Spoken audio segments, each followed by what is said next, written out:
오롯이 제주에 머물던 어느 날 새벽에 화장실을 가려고 몇 걸음 옮기는데 순간 몸에서 실뿌리가 나오는 느낌을 받았습니다.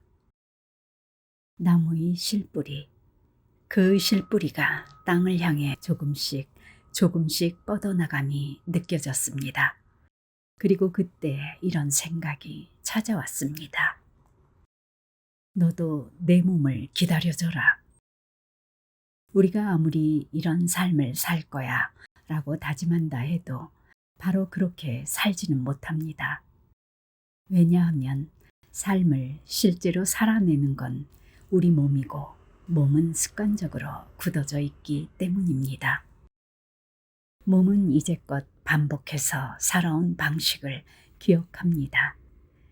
그러니 우리 삶이 비행기라면 그 비행기가 클수록 빠른 속도를 유지했을수록 방향을 바로 바꾸기 어렵습니다.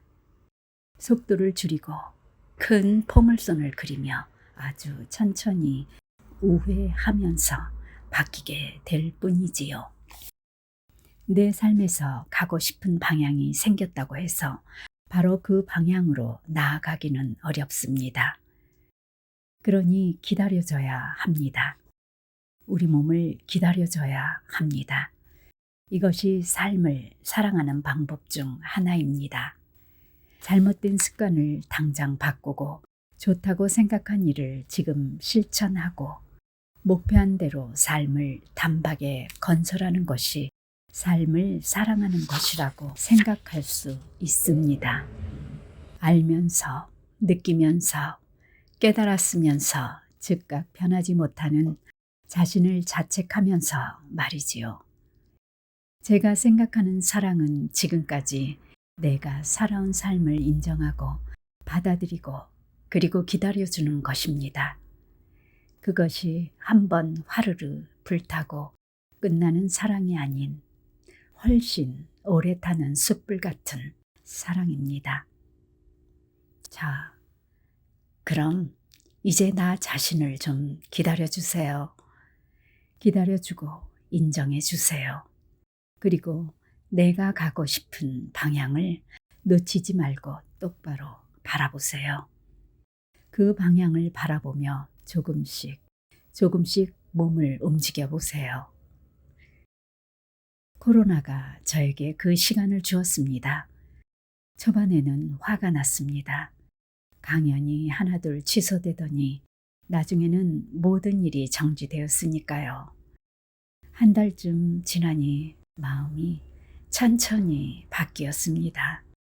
어쩌면 내 인생에 다시 오지 않을 기회일지도 모른다고요. 무엇이 심인지도 모르고 살아온 내게 나를 진정 살게 하는 것들을 알아보고 실험해 볼 기회라고 말입니다. 이 시기를 고맙게 생각해야겠다라고 여기며 적극적으로 제주에서의 삶을 시작했습니다. 그렇게 3개월, 6개월, 1년, 그리고 2년의 시간이 흐르면서 저는 비로소 조금씩 뿌리가 자리 잡아감을 느꼈습니다. 곰곰이 생각해 보십시오. 직장처럼 가야만 해서 가고 해야만 해서 하고 만나야 할 사람이라서 만나고 그렇게 살고 있지는 않나요? 그것이 나쁘다는 이야기가 아닙니다. 대부분 그렇게 살아갑니다. 자신에게 주어진 의무와 책임을 다하기 위해 사는 것이 문제는 아니니까요. 하지만 삶이 온통 그것으로만 가득한 것은 아닌지 돌아봐야 한다는 이야기입니다. 가야 할 곳만 가고 해야 할 일만 하고 만나야 할 사람만 만난다고 해서 큰일이 일어나지는 않습니다. 다만 삶의 질이 떨어지고 무기력해지고 재미가 없어집니다.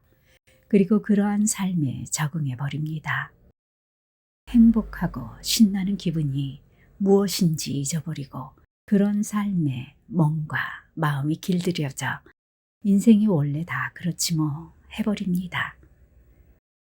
그럼 인간의 마음은 보상을 원합니다. 내 영혼이 머무를 시간을 주지 않았으니 보상을 해달라 떼를 씁니다. 시간을 의무에만 몽땅 써버린 우리는 가장 빠른 보상을 위해 물건을 사들입니다. 클릭 몇 번으로 너무 손쉽게 찰나의 만족을 살 수 있으니까요. 필요 이상의 물건을 계속 삽니다. 예쁜 옷을 샀지만 예쁜 옷을 입고 만날 사람이 없고, 멋진 신발을 샀는데 멋진 신발을 신고 갈 곳이 없습니다. 다른 사람들이 이야기를 하는 것이 아닙니다. 제가 해보고 알게 된 것입니다. 제가 그렇게 계속 물건을 샀습니다. 신발장을 열면 뿌듯함이 밀려왔습니다. 저는 신발 모으기로 바쁜 스케줄에 보상을 받았거든요. 역사와 족보가 있는 신발들, 귀하고 구하기 어려운 신발들로 신발장을 가득 채워두었습니다. 그런데 어느 날 신발장을 열어봤는데 한 가지 생각이 저를 가득 채웠습니다. 나는 도대체 뭐가 이렇게 외로웠을까? 그동안 제 시간을 전부 돈 버는 일로 채워두었습니다. 해야 할 일을 끝도 없이 했고, 해결해야 할 문제들을 처리하는데 모든 시간을 썼습니다. 행복을 너무 낯설어 하지 마세요. 인생은 그렇게 길지 않습니다. 저는 사람들에게 권하고 싶습니다. 꼭 시간을 사세요. 그러려면 돈도 필요하지요. 일을 하고 노력해서 번 돈으로 시간을 사세요. 그리고 그걸 슬프다고 생각하지 마세요. 굉장히 숭고하고 대견한 일입니다. 시간을 사서 내가 하고 싶은 일에 마음껏 쓰십시오. 저는 이제 조금씩 변화된 삶을 살고자 합니다. 그래서 노력하고 있습니다. 그 노력의 과정을, 그 다짐의 순간들을 강연을 통해, 책을 통해 작은 장작 하나로 사람들 앞에 내어놓습니다. 김창옥도 이런 고민을 하네. 나처럼 생각하는 사람이 저기에도 있네. 나도 몸부림을 치고 있는데 그런 사람이 나 혼자만이 아니네 하고 알 수 있도록 말입니다.